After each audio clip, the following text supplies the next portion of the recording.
দ্বিতীয় বর্ষ ভূগোল ষষ্ঠ পত্র এই সাবজেক্টের সাজেশন নিয়ে আলোচনা করব। এখানে খ এবং গ বিভাগের সাজেশন নিয়ে আলোচনা করা আছে।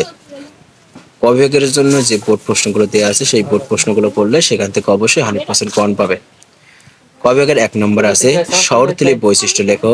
2 নম্বর গ্রামীণ ও হাট বাজারের মধ্যে পার্থক্য কি, এটা 100% আসার মতো। 3 নম্বর নগর কেন্দ্র নগরায়ন কি, প্রাচীন নগর সৃষ্টির নিয়ামক সমূহ উল্লেখ করো। 4 নম্বর গ্রামীণ এলাকার উন্নয়নে বাজারের ভূমিকা ব্যাখ্যা করো। 5 নম্বর বাংলাদেশ শহরের নাগরিক সুবিধার প্রকৃতি ব্যাখ্যা করো, এটা 100% আসার মতো। 6 নম্বর বস্তির উদ্ভব আলোচনা করো। 7 নম্বর নগরের অভ্যন্তরীণ কাঠামো বলতে কি বোঝায়, এটা 100% আসার মতো। 8 নম্বর গ্রামীণ বস্তির উপর ও বস্তির শ্রেণী বিভাগ করো। 9 নম্বর গ্রামীণ বস্তি গড়ে ওঠার প্রাকৃতিক নিয়ামক সমূহ ব্যাখ্যা করে, 100% আসার মতো। 10 নম্বরটাও গ্রামীণ বাজারের অর্থনৈতিক গুরুত্ব ব্যাখ্যা করো। 11 নম্বর মানব বস্তির সাংস্কৃতিক বৈশিষ্ট্য সমূহ উল্লেখ করো। 12 নম্বর গ্রামীণ ভূমি দূষণের কারণ উল্লেখ করো।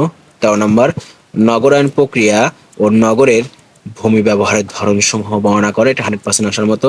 14 নম্বরটাও মানব স্বাস্থ্যের উপর বায়ু দূষণের প্রভাব ও নগর দূষণের ক্ষতিকর প্রভাব সমূহ কিরূপ। এরপরে গ বিভাগের আছে 1 নম্বরে নগর কাকে বলে, নগরের প্রধান বৈশিষ্ট্যগুলো আলোচনা করো, এটা 100% আসার মতো। 2 নম্বর প্রাচীনকালে নগর বিকাশের নিয়ামক সমূহ বর্ণনা করো। 3 নম্বর মানব বসতি ভূগোলের অধ্যয়নের দৃষ্টিভঙ্গি সমূহ আলোচনা করো, এটা 100% আসার মতো। 4 নম্বর কেন্দ্রীয় স্থানতত্ত্বের সুবিধা অসুবিধা কি কি, কেন্দ্রীয় বাণিজ্যিক এলাকার বৈশিষ্ট্য সমবায় ব্যাখ্যা করো। 5 নম্বর বাংলাদেশ নগরায়নের বৈশিষ্ট্য আলোচনা করো। 6 নম্বর গ্রামীণ হাট বাজারের উৎপত্তি ও বিকাশ আলোচনা করে, 100% আসার মতো। 7 নম্বর বাংলাদেশ গ্রামীণ বসতি বিন্যাসের ধরন ব্যাখ্যা করো। এরপর 8 নম্বর আছে পল্লী উন্নয়ন কাকে বলে, পল্লী উন্নয়নে বাংলাদেশ সরকারের গৃহীত কর্মসূচি আলোচনা করে, 100% আসার মতো। 9 নম্বরটাও বাংলাদেশ গ্রাম নগর অভিগমনের কারণ সমূহ ব্যাখ্যা করো।